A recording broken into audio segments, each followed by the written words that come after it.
welcome to Newsclick. We have with us today Miss Nandita Haksar, an eminent human rights lawyer. Nandita ji, welcome to Newsclick.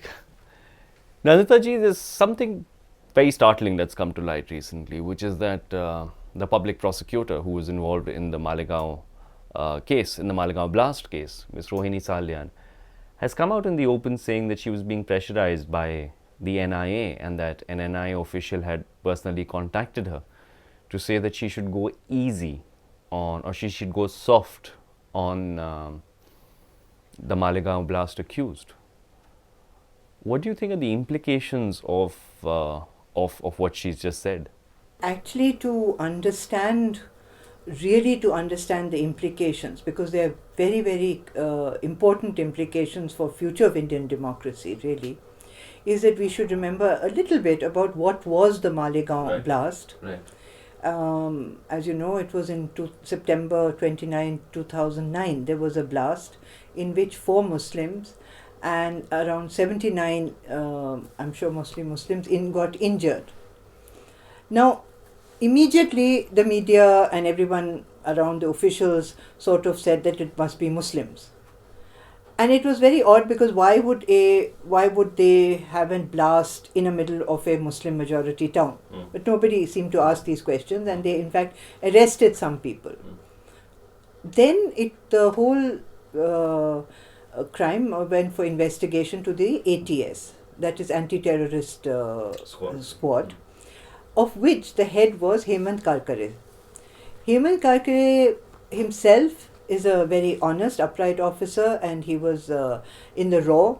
He's an IPS officer, and he did his investigation fairly and squarely, and he came and through his investigation he found that it was an organized crime mafia responsible for this Malegaon blast and also for other blasts and other crimes. So he then picked up 11 or 12 accused, of which the 2 most important, which are relevant immediately for the question that you asked, is Pragya Thakur and Lieutenant Colonel Purohit. And this was the first time, which no, it wasn't the first time. There were other blasts which were also done by this what was termed by some media as Saffron terrorists. Now, this was a very important discovery. It shocked the nation, and these people were arrested in 2009 itself. Now, Hemant Karkare knew the kind of prejudices, the kind of obstacles that may happen for the trial, and it was on his recommendation that Rohini ji was appointed as the special public prosecutor. And it is from 2009 to today that she has been conducting the case. Now, conducting the case, I mean, because the trial hasn't started. This is the pre-trial stage. And throughout, there were various obstacles from various vested interests, which she has not spelled out till this day, who was stopping her from actually having the trial. Right. So, when she said that after the government changed from UPA to NDA, and she suddenly found that this NIA guy tells her in the corridors of power, please go soft, she was a bit taken aback. And it is this, she said, was in May-June 2014. And she made this public this month, in June 2015. Like you're saying that, there is a great significance to what Rohini has done. However, there are all sorts of counter accusations at her, right? That why have you come out so late and why is it taking you an entire year to speak up? How would you describe these accusations? No, first of all, let me say I don't represent her, but what she herself has said, that once this in the corridor of power, a member of NIA, that is National Investigative Agency, told her to go soft. She knows that these things are done, some types of interventions, political interventions. She said, well, I was waiting because I was still special prosecutor. Nobody was still stopping me, but they had just told me. So she's waiting. She cannot, as a responsible person, suddenly go public on that. It's also her reputation of NIA. So she had to wait. But when this pressure was slowly building up in various ways, which she has not spelt out as yet, then she said that she can't go public without evidence. So she was gathering evidence. Now at this time, when she has been told relieved of her post, then she came out, because now she says, she has said in an interview, I think just yesterday, that she has got evidence, but she is not revealing what evidence. She has not revealed the name of the NIA, but she said she will, and she said she will take up the issue against the NIA. But the allegations made, are this questions asked for no reason, that why have you kept quiet? Is it because of money? Is it because that you wanted a job? No, I think one should look at the person's whole track record before making such accusations, and even forefronting them in the media debates. But Nandita ji, I mean, if one has to step back, if one steps back a little and looks at it in a slightly larger context, that yes, when the governments changed from the UPA to the NDA, and this kind of pressure was suddenly then built on Rohini Salian, on Miss Rohini Salian, but at the same time, one of the things that we've also seen is that a lot of these arrests have also been made in Congress-ruled states, be it the Hyderabad, well, not necessarily Congress-ruled states, but non-BJP states as well. And so be it when the Samjhauta blast happened, or when the Malegaon blast happened, or even when the Hyderabad blast happened, the point is that this needle of suspicion automatically points at Muslims. But do you think that this kind of an anti-Muslim bias is, at least when it comes to investigating these kind of terror cases, is unfortunately almost, it's a unanimous kind of a bias across political parties, including the so-called secular parties? Yes, absolutely. In fact, even this Rohini ji has said that. She said that actually the pressure, because after all that they were arrested in 2009, until now there is no trial. And just as a contrast, if we see the Parliament attack case, they arrested 4 people. Right. They put them on trial. Within 1 year, they had produced 80 witnesses. They had given 3 people death penalty. And within the next year, they had confirmed it. And the next year, by 2006, Supreme Court had confirmed death penalty. So when people say the court process is slow, it's not. When they want it, they are fast, because Absolutely. it's in their hands. Absolutely. So of course you're right that it is not only a question of BJP.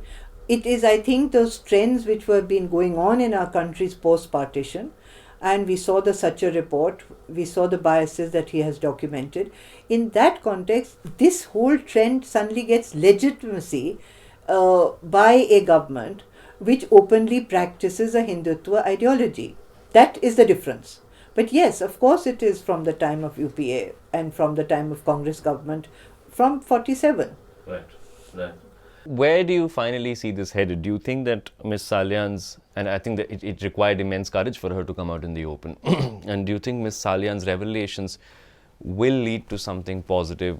No, first of all, I think every individual in a political situation that we are, whoever we are, whether we are lawyers or we are police or we are filmmakers, these stands are very important. Absolutely. They get a more political significance in such a situation. The impact of it, it may be now, it may be later. That depends largely. One is the state, of course, we say, but is the response of civil society. What are political parties, what are civil society groups, human rights groups, women's groups, this whole liberal middle class which sees all this and does not react. They have become party to this. And therefore, the bar, for instance, should have taken up the matter. Absolutely. Supreme Court bar should have taken up the matter. The High Court bars, the bars are just never taking up any issue. The only issue which they've taken up recently is when the ban of the BBC film and 2 lawyers were seen to be defending rape. And even that, it cooled down. And most lawyers did not even give their statement. And these lawyers are very powerful lawyers. They are very rich and powerful and influential. But none of them gave a statement. So the question is that who will take it? Her job is as a public prosecutor at the age of 68, she takes up this issue. But the rest is that what is the role of the media? What is the role of all these democratic institutions? Because if we don't, then the democratic space is shrunk. Second part, which is, as a lawyer I would say, is that what she's saying is how it is systematically undermining the criminal justice system. the way they appointed her, then they unappointed her. Then when in Supreme Court, when the case came up, although she had been the public prosecutor, the new lawyer didn't even consult her. So it is a systematic subversion of a pillar of democratic rule. So if the judiciary is subverted, then there are very long-term consequences of what will happen to Indian democracy. My final question to you, Nandita ji, and like especially as a lawyer, like you just mentioned some time back, which is that there are cases where there is suddenly a speedy trial, right? When it happens, when the parliament attack, for example, is concerned. But the moment there is some doubt, I mean, there was a lot of doubt involved even in the parliament attack case. But say when there's been a hue and cry around the nature of let's say an encounter or certain arrests, be it Malegaon, be it Malegaon,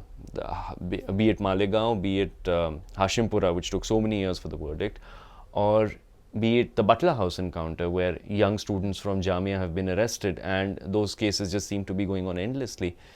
Do you think there is an interesting bias in the way the judiciary is also functioning, and how some cases are just suddenly fast-tracked and where actually young, innocent, maybe innocent, but young, marginalized people from marginalized communities, both in terms of community and class, are stuck in jails? Those just go on endlessly.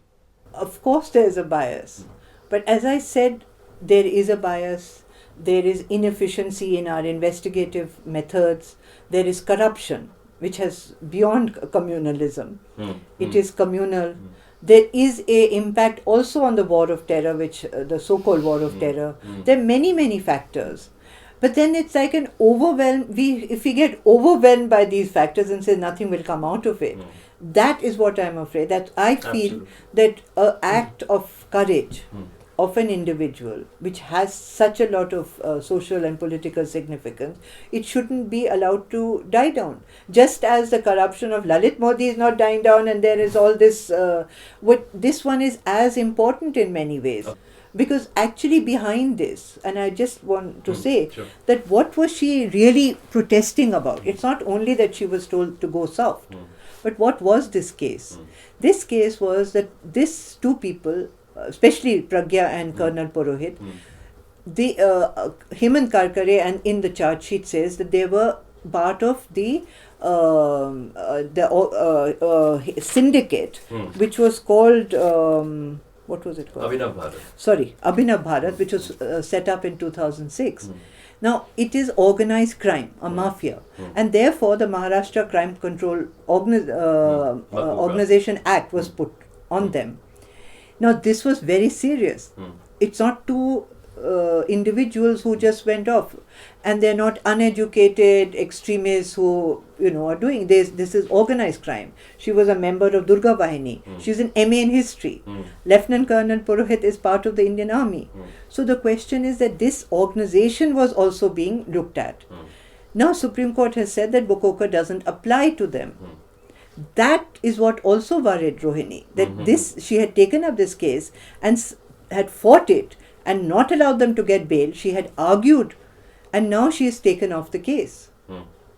So it is a question that what is the message that goes to the minorities and to people who have a stake in Indian democracy, that Hindu extremists can get away. So clearly Makoka and Pota and draconian acts of this kind are only meant for a certain community or only meant for certain people. And no matter how grave or serious the nature of the crime on the other side. But so, well, I think like you said, one has to also, one can't be very negative or pessimistic about the situation, but the fact that I think it's also time to celebrate one's courage and Rohini Salian's courage in this case.